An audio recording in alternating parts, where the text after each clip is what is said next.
আজকে যে বিষয় আপনাদেরকে জানাবো, বিষয়টি হচ্ছে হিজরি ক্যালেন্ডার বা হিজরি যে বৎসরের সপ্তম মাস মাহে রজব। রজব শব্দের অর্থ হলো সম্মানিত বা মহান।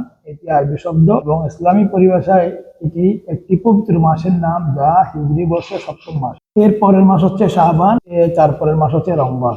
এই মাসটিকে আল্লাহ রাব্বুল আলামিন রমজান মাসে যে কোরআন অবতীর্ণ হয়েছে এবং রোজাকে ফরজ করা হয়েছে, তার পূর্বে এক এক ধরনের উদাহরণস্বরূপ বলতে পারি যে রজব মাসে ইবাদত বান্দিগি করার জন্য রোজা রাখতে হবে, ফরজ রোজা, কোন রকমের রোজা, কারণ ছাড়া রোজা থাকতে পারবো না আমরা, অবশ্যই রোজা ফরজ। কুতিবা আলাইকুম সিয়াম কামা কুতিবা মিন ক্বাবলিকুম, কোরআনে যেভাবে রমজান সম্পর্কে বলা হচ্ছে যে তোমাদের উপর রোজা ফরজ করা হয়েছে যেভাবে পূর্ববর্তী উম্মতের জন্য রোজা ফরজ। তো এই রজব মাসে রমজানের একটা ট্রেনিং ইবাদত বান্দেগি করার জন্য, অর্থাৎ এখন রজব মাসে একটি রোজা রাখলে তাহলে আইমে মাসুমিন, বিশেষ করে ইমাম জাফর সাদিক আলাইহিস সালাম এবং মুসা ইবনে জাফর আলাইহিস সালাম ইরশাদ করছেন যে তার উপর জাহান্নামের আগুন ঠান্ডা হয়ে যাবে। আর এই রজব মাসে অনেকগুলো আমাদের করণীয়, যাকে বলি আমরা ওয়াজিফা। রজব মাসের ইবাদত মুস্তাহাব ইবাদত, এই ইবাদত বাধ্যতামূলক বা ফরজ নয়। এই ইবাদত হচ্ছে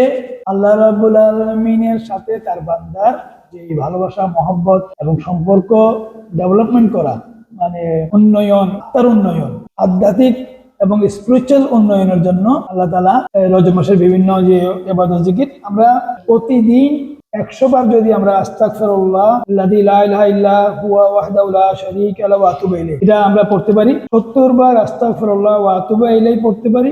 তারপরে আল্লাহুম্মা গফির লি ওয়া তুব আলাইহি, এই লাইনটা পড়ে যদি আজকে মারা যান, আল্লাহ বলতেছে কি যে এই বান্দার উপর জাহান্নামের আগুন বন্ধ করে দাও। আস্তাগফিরুল্লাহ ওয়া আতুবু ইলাইহি, তারপরে হাত তুলে আল্লাহুম্মা গফির লি ওয়া তুব আলাইহি যদি কেউ বলে, আল্লাহ তার থেকে রাজি হয়ে যাবে এই রজব মাসে যদি মারা যায়। তারপরে আমরা কি করতে পারি, বৃহস্পতি, শুক্র এবং শনিবারে এই 3 দিন রজব মাসে রোজা রাখতে পারি এবং 900 বছরের ইবাদতের সমতুল্য সওয়াব দেওয়া। তারপরে পুরা মাসে 1000 বার আস্তাগফিরুল্লাহ যাল জালালি ওয়াল ইকরাম মিন জামিয়্যিজ যুনুবি ওয়াল আসাম, এটাকে আপনার পুরা মাসে 30 দিনে 1000 বার, এটাকে আমরা ভাগ করে নিতে পারি।